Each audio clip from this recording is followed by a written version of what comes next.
દ્રવ્ય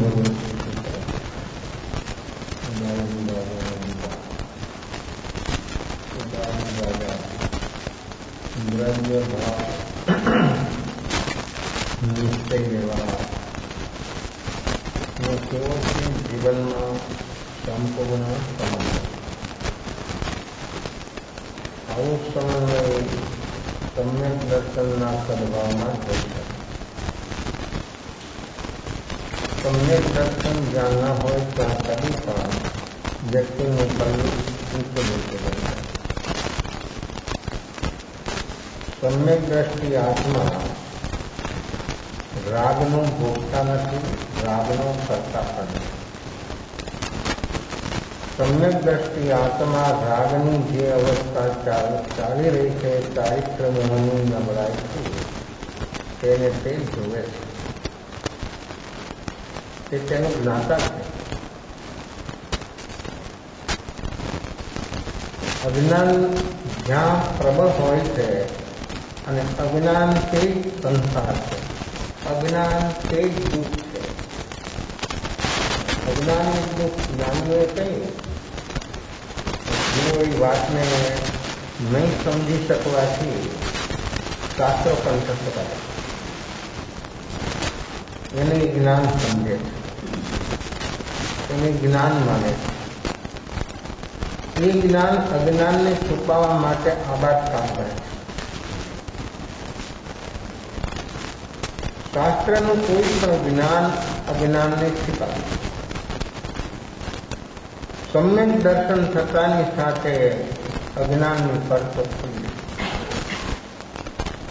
તો અજ્ઞાનથી જીવ કરતા છે રાગદ્વેષનો, અજ્ઞાનથી જે ભોગતા છે સંસારનો, અજ્ઞાનથી જીવ કરતા સમસ્ત સંસારનો, અજ્ઞાનથી અજ્ઞાન તે જ આશ્રવ.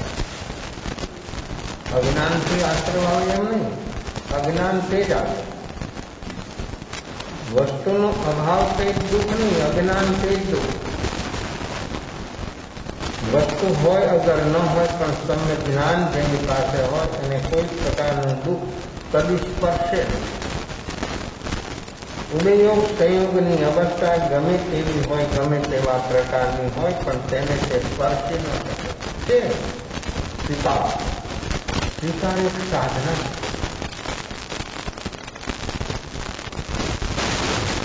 જબરદસ્ત સાધના. જેને વર્તમાનમાં સ્વીકાર બની ગયો એ વ્યક્તિ સમસ્ત ઉદય ભાવથી ઉપર ઉઠી. અને જ્યારે વ્યક્તિ ઉદય ભાવથી ઉપર ઉઠી શકે છે ત્યારે એની ભીતરની અવસ્થા કેવી અને કેટલી અદભુત બની જાય છે. સ્વીકાર ક્યારે બને? સ્વીકાર ક્યારે થાય? દરેક જીવનો ઉદય સ્વતંત્ર, એનો સ્વીકાર. અને ઉદય તો ચાલી જ રહ્યો છે, સમસ્ત સંસારમાં દરેક જીવનો ઉદય ચાલી રહ્યો છે, એનો સ્વીકાર સમગ્રપણે સમગ્રતાથી સ્વીકાર ક્યારે બને? આવો સ્વીકાર એ સાધના. અને એવી ક્ષણોની અંદરમાં ભીતરની બધી પરતો ખુલી જાય, ખુલવા જાય. કારણ કે અહીંયા કોઈ પ્રતિકાર નથી, કોઈ ઈચ્છા નથી, કોઈ અપેક્ષા નથી, કોઈ માગ નથી. કારણ કે જે અવસ્થા ચાલી રહી છે તે ઉદયજન્ય છે, એનો હું જ્ઞાતા છું, જાય છે. તો સમ્યક દર્શન જીવનમાં જ્યારે પ્રાપ્ત થાય ત્યારે ક્ષણોની અંદરમાં સંસાર ખતમ થઈ જાય. સંસાર બહારમાં નથી, દરેક વ્યક્તિનો સંસાર વ્યક્તિની ભીતરમાં છે. સંસાર છોડી દીધો ને ચાલી એક અપેક્ષા છે, પણ ભીતરમાં જ સંસાર. દરેક જીવનો ભાવ સંસાર ભીતરમાં છે. અને ભાવ સંસાર જ્યાં સુધી વ્યક્તિનો ન છૂટે ત્યાં સુધી દ્રવ્ય સંસાર છૂટો, પણ ભાવ સંસાર છૂટે ત્યારે જ એની મુક્તિ. મુક્તિ તો ભીતરથી જ થાય. મુક્તિ સ્વયંની થાય, સ્વયંથી થાય, સ્વયં વડે થાય, વર્તમાનમાં થાય. ભૂતભાવીમાં કદી મુક્તિ સંભવિત બની શકતી નથી. તો આવું બોધી સમ્યક દર્શન જીવને જ્યારે ઉદયન રાજાને આવું સમ્યક દર્શન પ્રાપ્ત થયું તો જો સંસાર એ છે છૂટી ગયો, ભીતરથી છૂટી ગયો. જ્યાં સુધી ભીતરમાં પ્રતિરૂપ અવસ્થા નથી ત્યાં સુધી વ્યક્તિનો ભીતરથી લગાવ નથી. તો ત્યાં સુધી બહારનો સંસાર ભીતર લાવવાનો અને જીવી પ્રતિથી અને ભીતરનો સંસાર ખતમ થઈ જાય. બહારનો સંસાર કોઈ ખતમ ન કરી શકે, એ તો છે અને રહેવાનું, એ એની સત્તાથી છે. બહારના જે દ્રષ્ટિગોચર થાય છે એ બધું પૂતગલ રૂપ અવસ્થા છે. તો પૂતગલની પણ તેવી સ્વાધીન સ્વતંત્ર અવસ્થા ચાલી રહી છે. જેમ આત્મા એક દ્રવ્ય સ્વતંત્ર એમ પૂતગલ દ્રવ્ય પણ સ્વતંત્ર દ્રવ્ય એનું કામ કરે છે, આનું કામ કરે. પણ એ અવસ્થા બને ત્યારે કે જીવની અંદરમાં આવું જાગરણ સાક્ષી ભાવ જ્યારે પ્રગટે ત્યારે આ વાત સત્ય સંભવિત બની. જ્યાં સુધી જાગરણ સાક્ષી ભાવ ન પ્રગટે ત્યાં સુધી આ વાત ન આવી શકે, આ વાત ન બની શકે. અને આ વાત જેને અનુભવવી છે એ વ્યક્તિ વર્તમાનમાં જો જીવી શકે તો જ એનું કામ થાય. વર્તમાન સિવાય આ કાર્ય કદી આપણું સંભવિત થવાનું નથી. તો આપણે જીવીએ છીએ ભૂતભાવીમાં, ત્યાંથી આપણું કામ થાય. મારું કામ, નિજી કામ, આત્મા. મારું કામ એટલે શરીરનું નહીં સમજતા, એમ જ સમજાય. મારું કામ એટલે શરીરનું સમજાય, પરિવારનું સમજાય. મારું કામ મેં કદી કર્યું નથી. અને જે પોતાનું કામ કરે તે જીવ જરૂર એના અંદરમાં મુક્ત થયા વગર રહી શકે નહીં. 5 સમવાય છે: કાળ, સ્વભાવ, નિયમ, પુરુષાર્થ અને કર્મ. પુરુષાર્થ જે છે, પુરુષાર્થ એટલે આપણી માન્યતા, પુરુષાર્થ એટલે કંઈક કરવું. 99% પણ જીવોને આમ સમજાય છે પુરુષાર્થ એટલે કંઈક કરવું. કરવાપણાના ભાવમાં બેસી જવાનું, ગમે ત્યાં હોય, ગમે તે ક્ષેત્ર હોય, ગમે તે કાળ હોય. કરવામાં 3 યોગ સામેલ છે અને 3 યોગ દ્વારા વ્યક્તિને કરવાપણાના ભાવની અંદરમાં પુરુષાર્થ એટલે કંઈક કરવું, કંઈક કરવું એટલે બેથી થવાનું. શું બને? ત્રીજી ચીજ કરવાથી નથી. ત્રીજી ચીજ જે અનુભવવી છે એ અકર્તાપણાના ભાવથી. હવે વ્યક્તિ કદી અકર્તા બન્યો નથી. કર્તાપણાના ભાવમાં કંઈક કરવું, શું કરવું અને શું કરે? યોગની પ્રવૃત્તિ ચાલે એટલે યોગની પ્રવૃત્તિનો શું બને? આપણા યોગ, મન, વચન અને કાયા 3 યોગ કાર્ય કરે તો શું કાર્ય? મનનું શું કાર્ય? મન શું કરે છે? દિવસ રાત આપણું મન શું કામ કરે છે એની આપણને ખબર છે. આપણે સાંભળ્યું છે, વાંચ્યું હોય કે આપણે કઈક વિચાર કરે છે, પણ કોઈ દિવસ આપણે આમને સામને વિચારોને જોવાનું પ્રયાસ કરો. ઘરમાં જે ટ્રાફિક ચાલે છે એ આપણે સાંભળ્યું છે, માન્યું છે, વાંચ્યું છે, એટલે આપણે કહીએ કે આ ટ્રાફિક ચાલે છે અંદરમાં. આપણે જ ટ્રાફિકને કોઈ બી જોવાનો અભ્યાસ કર્યો ન જોઈ શકે ત્યાં સુધી જેમાંથી જેને બહાર આવ્યું હોય એને આમને સામે જોવું પડશે. જે વસ્તુ જે છે એને જોવું પડશે અને જો જોઈ શકે તે જ વ્યક્તિ એમાંથી બહાર આવી શકે. બહાર આવવાનો ઉપાય વ્યક્તિને ભીતરથી જે ભાવ કર્મરૂપ અવસ્થા છે એમાંથી બહાર આવવાનો ઉપાય વ્યક્તિને એ અવસ્થાને આમને સામે જોવાનો. આપણી જોવાની ક્ષમતા કેટલી છે? મારી અંદરમાં મારા મનમાં જે ચાલે છે એને જોવાની મારામાં કેટલી ક્ષમતા, કેટલી ક્ષણ હું કન્ટિન્યુઅસ જોઈ શકું? હવે નહીં જોવાનું કારણ શું? વિષમતા ક્યાંથી આવી ગઈ? જોઈ જ રહ્યો છે તો પછી મન ક્યાંથી ક્યારે ક્યાં આવી જાય છે એની એને ખબર જ નથી હોતી. તો શું એને જોઈએ? જો ખબર હોય તો ન ભાવે. એટલે નિશ્ચિત છે કે કન્ટિન્યુઅસ વ્યક્તિ કોઈ દિવસ એના વિચારોને જોઈ શકતી નથી. અને જ્યાં સુધી નહીં જોઈ શકે ત્યાં સુધી વિચારોથી ઉપર નહીં ઉઠી શકે.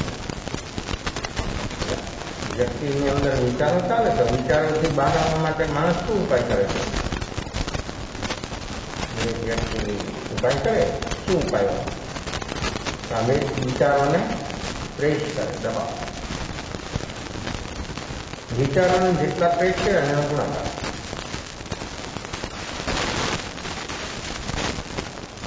પછી માણસ વિચારોને હટાવવાનો પ્રયાસ કરે, ખોટી આવે.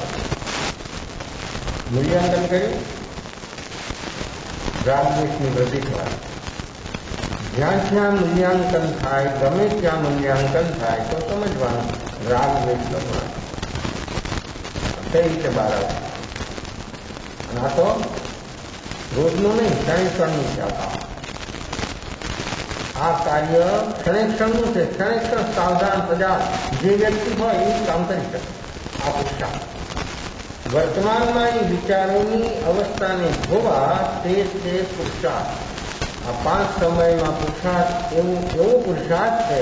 એ પુરુષાર્થ આવે એટલે બીજા બધા બરાબર થઈ જાય. કાળ, સ્વભાવ, નિયમ, કર્મ આ બધું લેવલમાં આવી જાય.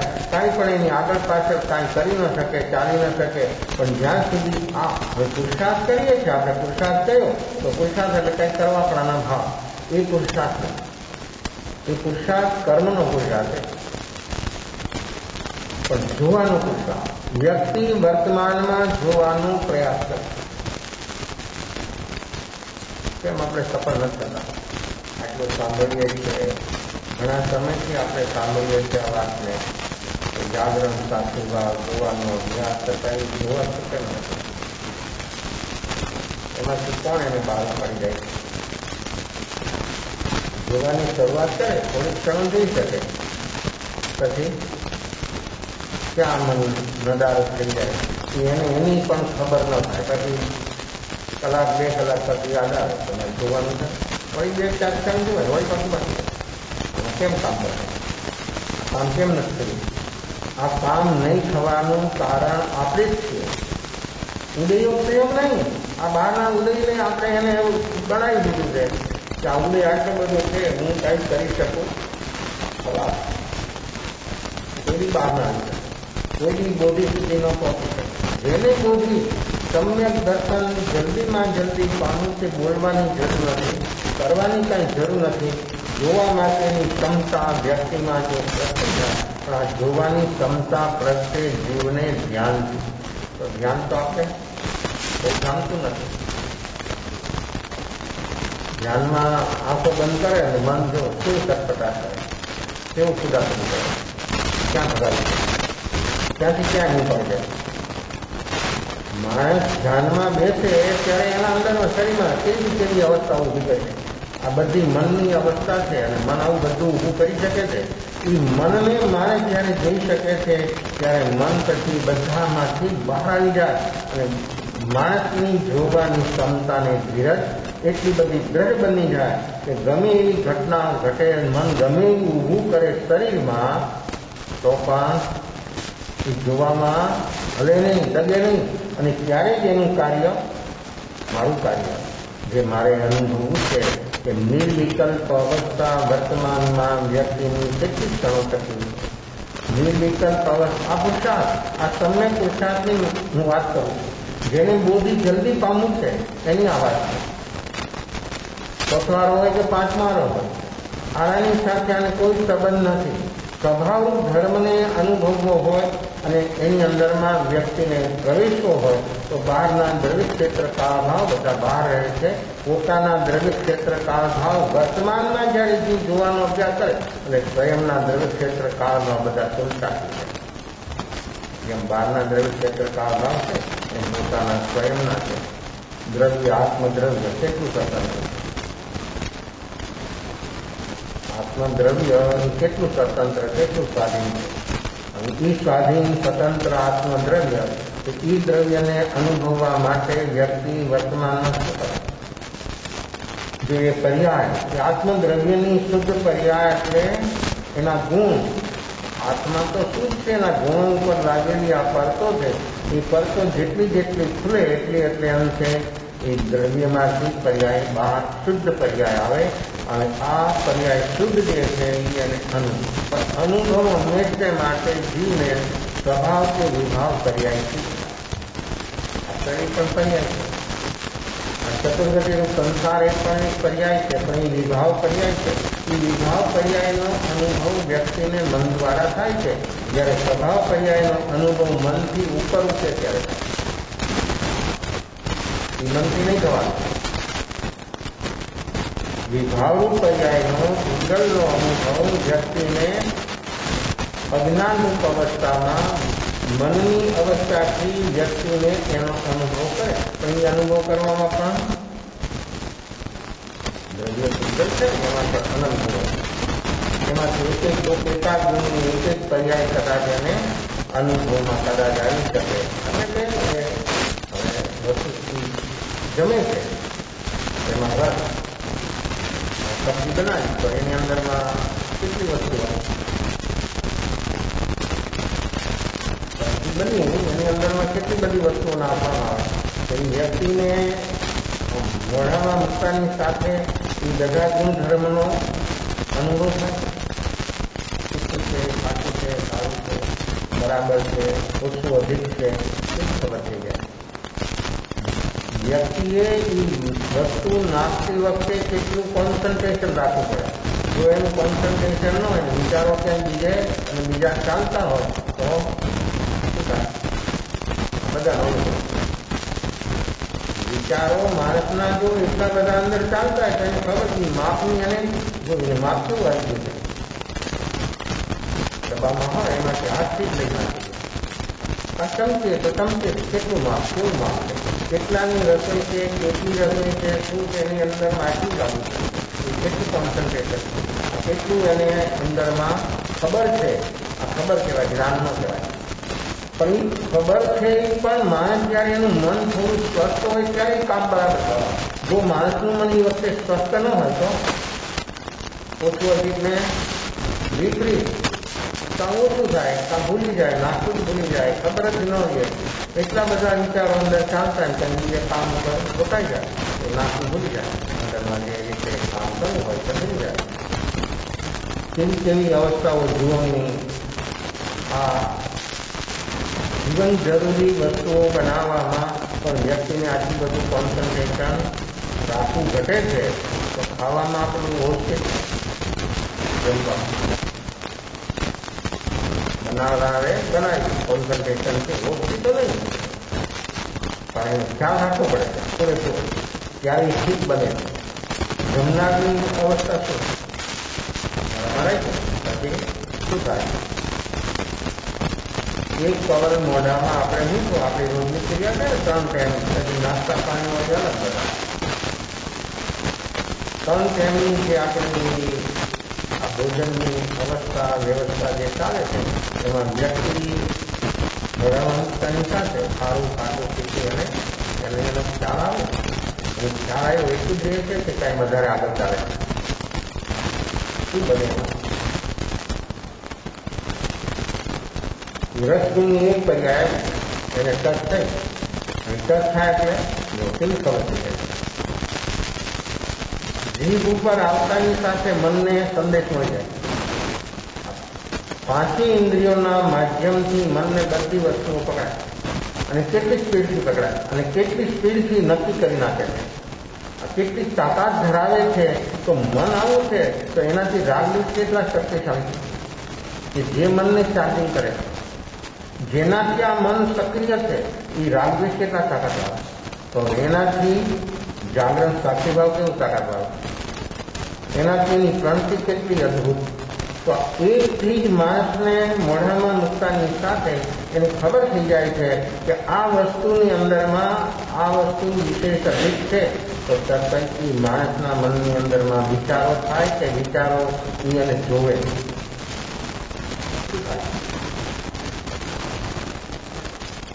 ભોજન કરતી વખતે માણસ લગભગ 99% તો ભોજનમાં હોતો જ નથી. એ ક્યાંય એનું મન બહારમાં જ હોય. એટલે એને એટલી બધી ઉતાવળ હોય, ટેન્શન હોય તો માણસ ભોજન કરે પણ એને ખબર ન હોય. ઘણી વાર એને પૂછો તો ખબર ના હોય કે આ સબ્જી શેની હતી. રોટલી તો રોજ ખાય એટલે બોલ દે કે આ રોટલી, પણ સબ્જી શેની છે કારણ કે રોજ બદલાય. એટલે એને પૂછો તો એને ખબર ન થાય. એટલું બધું ટેન્શન જે માણસ 5-10 મિનિટનું કામ, 15 મિનિટનું ભોજનનું, એમાં પણ માણસ કોઈ ભોજનમાં પણ એનું મન હોતું નથી, તો પછી એનું ધ્યાન મન તો હોય એનું, પણ કેમાં હોય? આર્ત ધ્યાનમાં, રૌદ્ર ધ્યાનમાં મન તો હોય. જ્યારે એનો ગુણાકાર થવા મળે, જ્યારે માણસની 10 વસ્તુ થઈ ગઈ, ત્યારે એના વિશેના જે વિચારો એના અંદરમાં ચાલે એ બધું આર્ત રૌદ્ર ધ્યાનરૂપ અવસ્થા છે. અને જો જોવાનો અભ્યાસ કરે તો અંદરથી રાગ દ્વેષ કમ થવા મળે. એટલે આર્ત રૌદ્ર ધ્યાનની વિદાય થાય અને વ્યક્તિની એ ભોજન કરે ને, ભોજન કરવા બેઠો હોય, ભોજન કરતા કરતા એને શું થાય? જો એને વ્યક્તિમાં એટલો હોશ હોય તો એ ખારું ખાટું એને જ્ઞાન થાય, એ બોધ થાય. જો એને જ્ઞાન, જેના અંદરમાં ભોજન જ છે, પણ જે વ્યક્તિ એકરૂપ થઈને ખાય છે એને અજ્ઞાન વધે છે, અને હોશથી જે જમે છે એને જ્ઞાન થાય, એને બોધ થાય. એ વસ્તુ સ્થિતિનો એવો બોધ થઈ જાય અને વ્યક્તિ અંદરમાં અનાહત પદનો અનુભવ કરે. કેમથી ભોજન જ છે. આ અનાહત પદનો અનુભવ વ્યક્તિ આ ભોજનની ક્રિયામાં વ્યક્તિને થઈ શકે.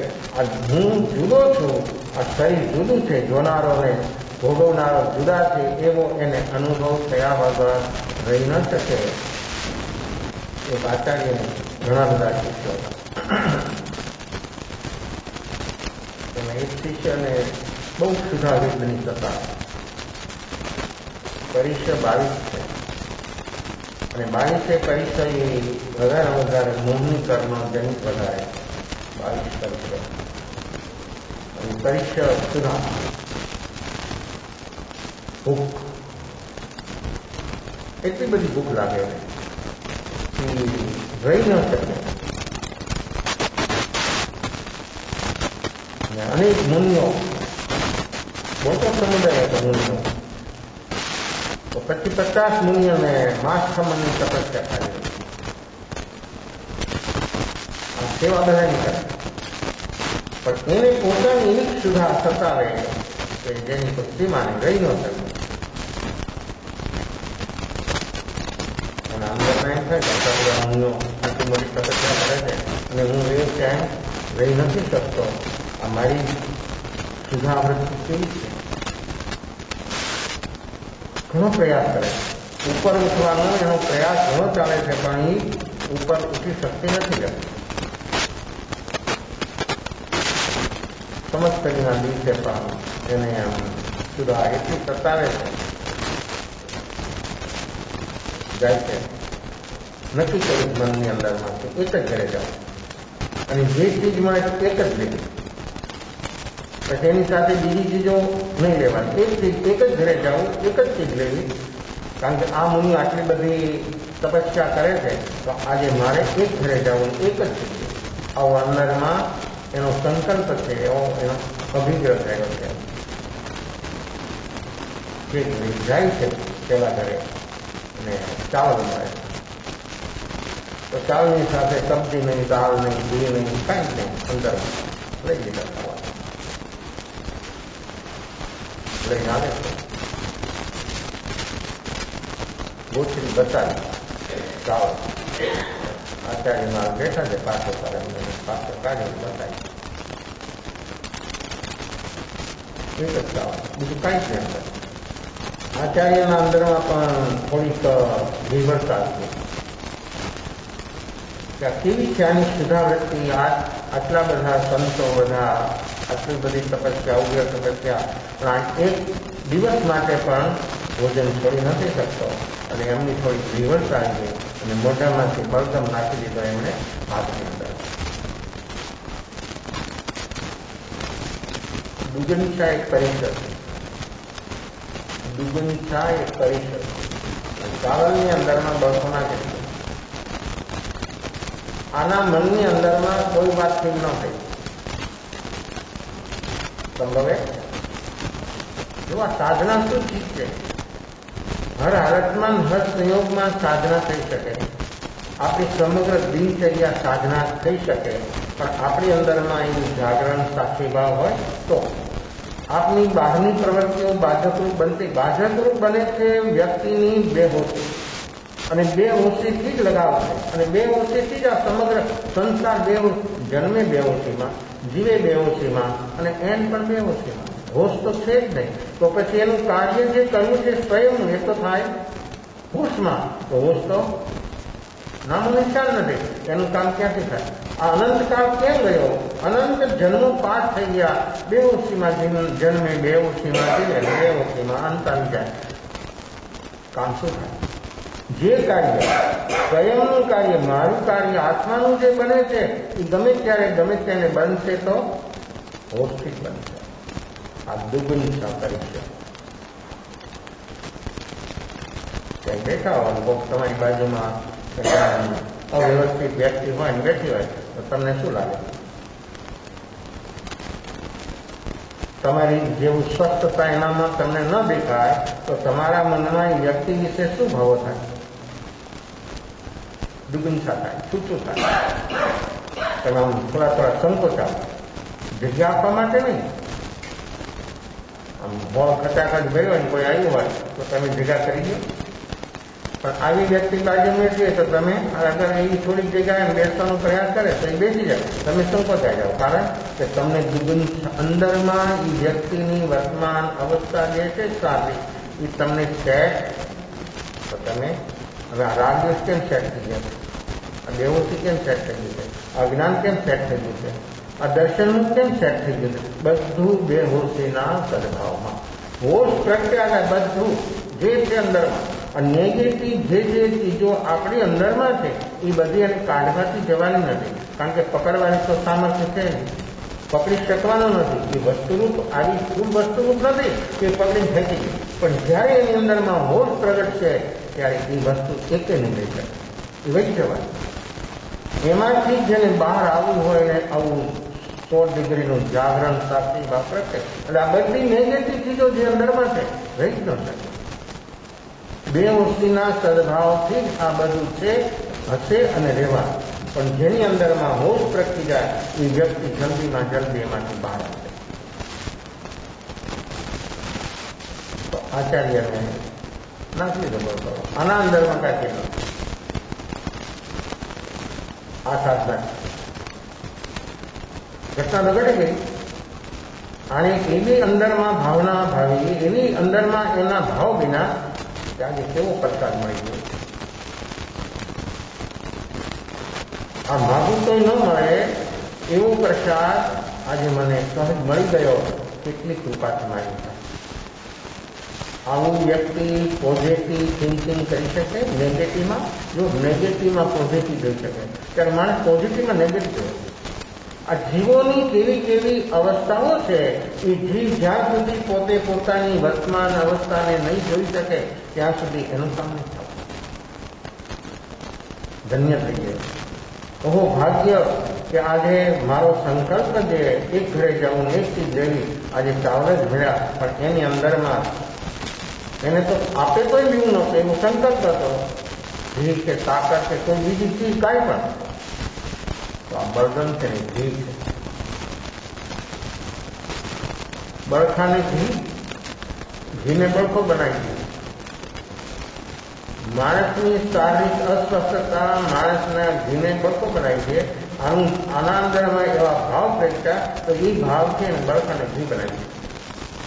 કેવા ભાવ, કેવી એની આના કષાય કેટલા મન થઈ જાય છે, કેટલા કષાયો મને છે. જો આ કષાય મંદ બને ત્યારે આવા શુભ ભાવ હોય ત્યારે માણસ પોઝિટિવ થિંકિંગ કરી શકે, અને કષાય જ્યારે તેજ હોય ત્યારે સદગુણમાં દુર્ગુણ દેખાય. એની માણસની અંદરમાં હંમેશા માટે એવી અવસ્થા બને કે દુર્ગુણ એના અંદરમાં વધતા. આપણે જોઈએ ને કે જેવી દ્રષ્ટિ એવી શક્તિ. આપણે જેનામાં દુર્ગુણ જોઈએ તે આપણામાં દુર્ગુણ આવી જાય, આપણે એના બીજામાં સદગુણ જોઈએ તો એ સદગુણ આપણામાં જાય. એ બની શકે? બની શકે? શું બને? કેમ બને? નિશ્ચયનું તો એમ કહે છે કે એક દ્રવ્ય બીજા દ્રવ્યનું કાંઈ કરી જ ન શકે. પ્યોર નિશ્ચયની વાતો તો એટલી અદ્ભુત છે કે માણસને એમ થાય કે આવું છે આત્મતત્વ. એક દ્રવ્ય બીજા દ્રવ્યનું કાંઈ કરી ન શકે તો બીજાના ગુણ આપણામાં આવી શકે? બીજાના દુર્ગુણો આપણામાં આવી શકે? કેમ આવે? માણસ સદગુણ ક્યારે જોઈ શકે બીજામાં? બધામાં સદગુણ છે. કોઈના થોડા ઓછા હોય, કોઈનામાં કોઈ વધારે હોય, પણ છે બધામાં. એક જળ પદાર્થ પૂતગલમાં પણ જો ગુણ છે તો આ તો ચેતન ભગવાન છે, એનામાં કેટલા ગુણ અનંત ગુણ છે. પણ આપણી દ્રષ્ટિમાં એ કંઈ ન આવે તો આપણી દ્રષ્ટિ વિપર્યાસ. 1000 દુર્ગુણ હોય ને તો પણ એક સદગુણ. જે વ્યક્તિ સદગુણ બીજામાં જોવે એ ક્યારે જીવી શકે? અને ડાકુ હોય ને આતંકવાદી, એનામાં ગુણ હોય. ચોર ડાકુ ગમે એવા હોય ને એનામાં ગુણ હોય જ, પ્રગટ રૂપે હોય, પણ કોણ જોઈ શકે? અને એ ગુણ એનો મારામાં કેમ આવે? હવે માણસ ગુણ જોઈ શકે જ ક્યારે? એ ગુણ ગ્રાહક દ્રષ્ટિ કે આ શ્રાવકનો એક ગુણ છે, ગુણ ગ્રાહક દ્રષ્ટિ. શ્રાવકના એક ગુણ છે, એની અંદરમાં એક ગુણ છે, ગુણ ગ્રાહક દ્રષ્ટિ. માર્ગાનુસારીના બોલો કેટલી ચીજો છે. તો ગુણ ગ્રાહક દ્રષ્ટિ. ગુણ બીજામાં આપણે ક્યારે જોઈ શકીએ? કે મારી અંદરમાં મારા રાગદ્વેષ જ્યારે મંદ હોય ત્યારે હું બીજામાં ગુણ જોઈ શકું. તો એ બીજાના ગુણ મારામાં ન આવ્યા, પણ મારા અંદરમાં રાગદ્વેષ મંદ થયા એ જ મારો ગુણ. અને પેલું મંદ બને, મન બનતા બનતા બનતા એન્ડ ઉપર આવી જાય, મૃતપ્રાય થઈ જાય ત્યારે છલાંગ લાગે. એ પોઈન્ટ ઉપર આવી જાય, ટર્નિંગ પોઈન્ટ ઉપર આવી જાય ને ત્યારે જ એની અંદરમાં છલાંગ લાગે અને એ વ્યક્તિ દર્શનનું ને ખતમ થઈ જાય. ખતમ કરવાથી કઈ નહીં થવાનું. જાગરણ થયું એટલે આગ લાગવાની. અંદરમાં જાગરણ સાક્ષીભાવ પ્રત્યે એટલે આગ લાગે. આગની અંદરમાં આ એક ચીજ બચી શકે એમ નથી. બહારની આગ કઈ કરી શકશે નહીં. ભીતરમાં જયારે આ જાગરણ 100 ડિગ્રીનું વ્યક્તિનું બની ગયું ત્યારે આગ લાગે અને અંદરમાં બધું ચડી જાય, રાખ થઈ જાય. એમ બીજામાં દુર્ગુણ. મારામાં રાગદ્વેષ પ્રબળ હોય ત્યારે હું બીજામાં દુર્ગુણ જોઈ શકું. તો મારામાં રાગદ્વેષની જે પ્રબળતા બની એ જ મારા દુર્ગુણ, એ જ મારી બેહોશી અને એ જ મારું અજ્ઞાન એ ગુણાકાર થવા માંડે. આ અવસ્થા જેની આવી આ મુનિએ નેગેટિવમાં પોઝિટિવ બધું થઈ ગયું. સદભાગ્ય છે, અહો ભાગ્ય છે કે આજે મને આવો ગુરુ મહારાજ તરફથી પ્રસાદ મળે. જાય છે રૂમમાં, બેસે છે આસન પર, પાત્ર કોઈ સામે રાખ્યો, ક્રિયાઓ કરે. મુનિ બહાર જાય, આવે ત્યારે એને ક્રિયા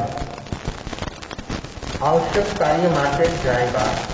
બહાર જઈને આવ્યા પછી ક્રિયા હોય એ જે પ્રવૃત્તિ કરવા માટે વ્યક્તિ ગઈ એની અંદરમાં મારો ભોગ કેવો રહ્યો એના માટે ચાલ. ક્રિયાઓનો કાયમ સર્ગ 13 શ્વાસોશ્વાસ પ્રમાણ છે. ખબર જ નથી કરી, કરે જ બધા હોલ સેટ સામાયિકો કરે, પણ એક વ્યક્તિની એવી સામાયિક નથી કે સમ્યક દર્શન બધી પાસે. ક્રિયાઓનો કાયમ સર્ગ 13 શ્વાસોશ્વાસ પ્રમાણ. અને મુંબઈ હતા કાંદાવાડી ચોમાસું, એક ભાઈ સામે જીકારો છે. આવે મોડા થોડા અને નૌકાર મંત્ર શરૂ કરું નહીં આવે એટલે એનો બેસવાનું ચાલુ હતું, એની ખાલી જાય. એનો વિચારો હતો જીકારો દેવાનો એનો વિચારો હતો, કોઈ બેસી જ ન હોય, બેસે તો ઉઠાડે આવી ન હોય, એવું એની અવસ્થા છે. પણ હું નૌકાર મંત્ર પૂરો કરું ને એ સમય બાંધી દઉં.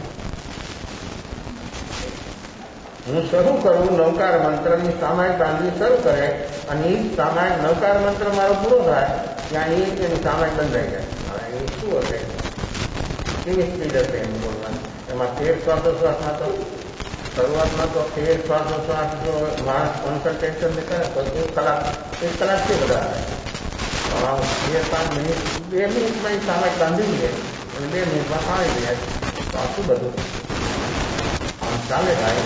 અને આપણે એને ધર્મ કહીએ અને આપણે એને ધર્મ માનીએ, ધર્મ છે નહીં.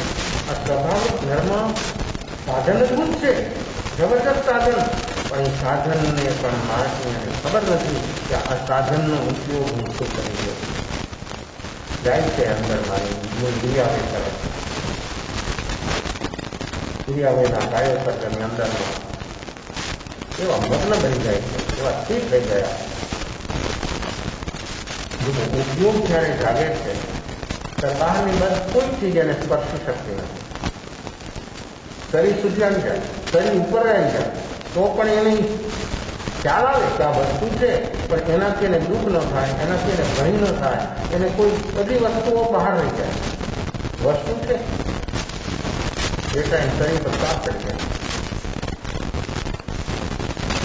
જોડે તો દેખાય આપ પડે પણ ભયભીત ન થાય, જરાય શરીર સંકોચાય, અંદરમાં કોઈ વિવળતા ઊભી ન થાય. કેવું કામ છે? સાફ પણ કરતો ઉપર ચડે રાઉન્ડ લઈ પણ કેવું કર્યું કેવું કામ છે?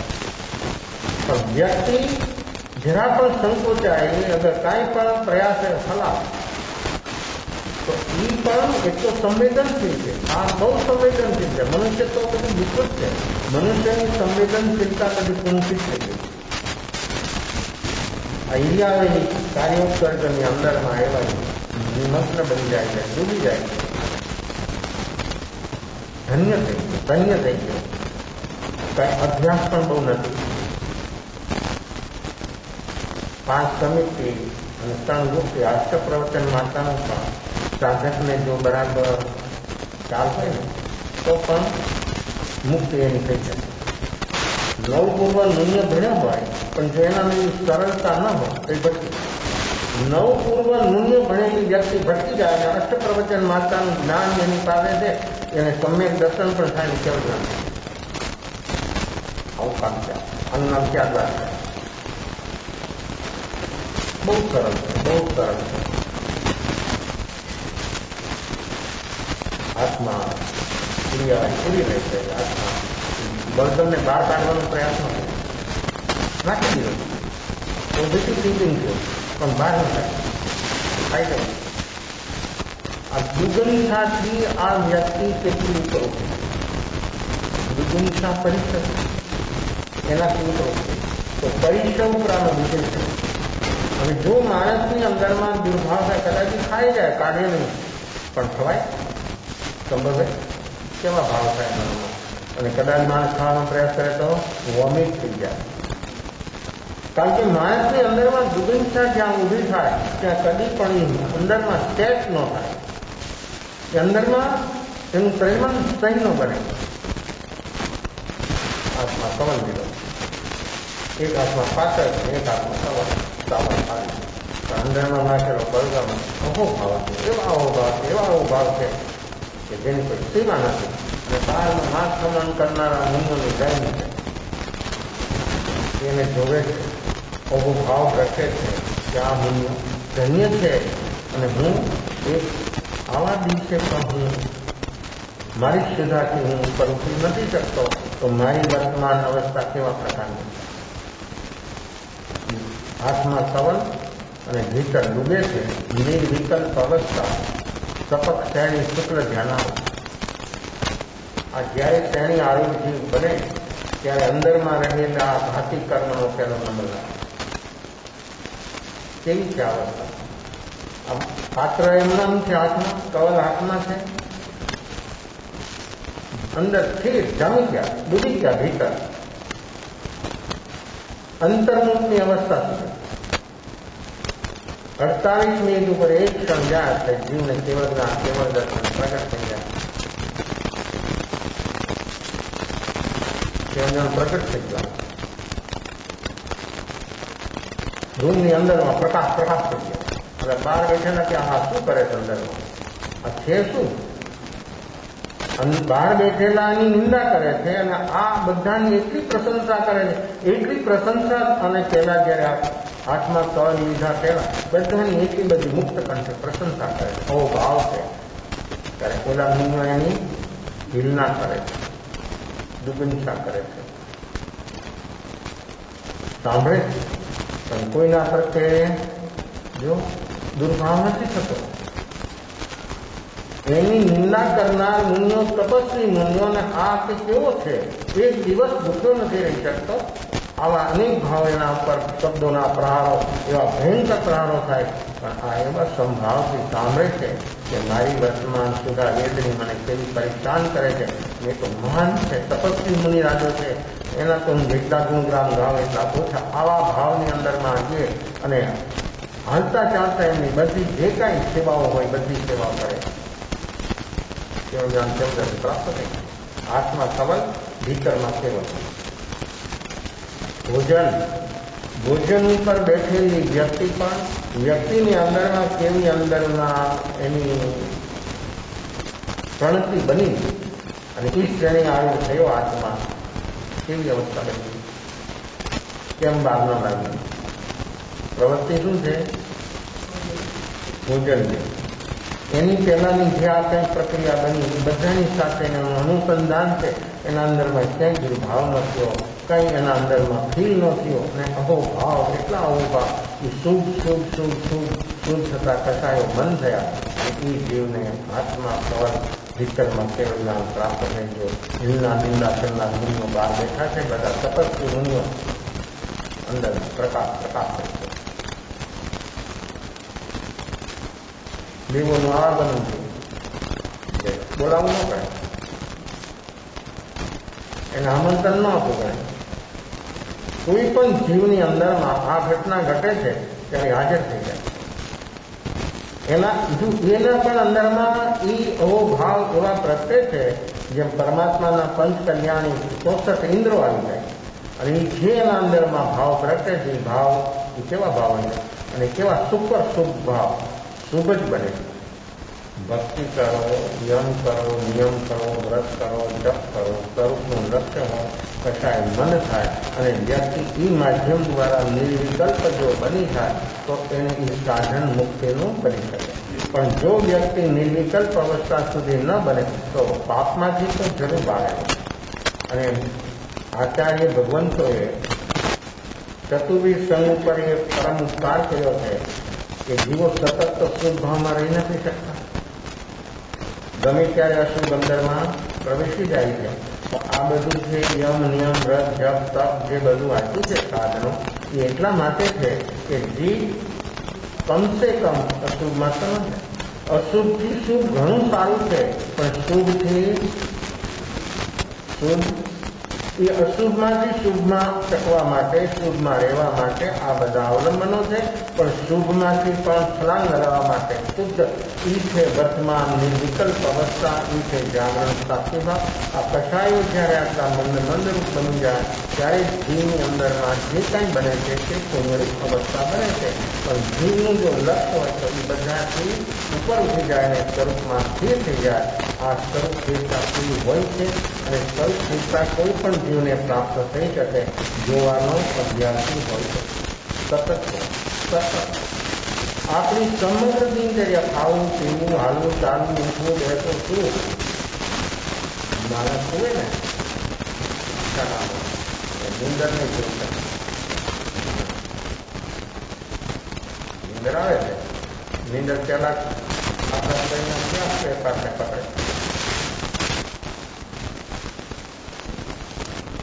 ક્યાં ફેરફારને દેખ કરે છે. નીંદનું કામ છે શું? બેહોશી. તો એ કોને બેહોશ પેલા બનાવી? બેહોશી તો કે ઓર સઘન બેહોશી.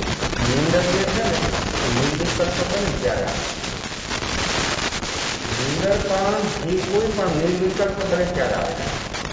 પણ એનું લક્ષ્ય છે નહીં. વિચારો અંદર ટ્રાફિક ચાલતો હોય ત્યાં સુધી નીંદર ના આવે. એટલે નીંદર પણ એક સમાધિ છે, પણ બેહોશી થતું. અને આ જે સમાધિ છે જીવન સમાધિ છે, હોશપૂર્વકનું કામ છે. અને આવો હોશ જો એની અંદરમાં પ્રગટે તો એ વિચારો મનથી ઉપર ઉઠી જાય. તો એ હોશપૂર્વકની સમાધિ જ્યારે પ્રગટે, નિર્વિકલ્પ સમાધિ, તો એ વ્યક્તિની અવસ્થા કેમ કરી જાય? બેહોશી નિંદરમાં તો બેહોશી છે. બેહોશ હોય વધારે સઘન બેહોશી ત્યારે એટલે વિચાર બંધ થાય છે. એટલે નિંદરની એક અપેક્ષાથી સમાધિ કહેવામાં આવે છે. પણ આપણે તો પૂર્ણ લક્ષ્ય સાથે, જાગરણ સાક્ષીભાવ સાથે જ્યારે વ્યક્તિ નિર્વિકલ્પ બને, જ્યારે એ નિર્વિકલ્પ અવસ્થામાં આવી અવસ્થા બને તો આ નીંદ પહેલા ક્યાં સ્પેર પાર્ટને ડેટ બનાવી છે વિચાર કરો. તમે થઈ ગયો છે આપણે હવે 5-7 મિનિટ ધ્યાન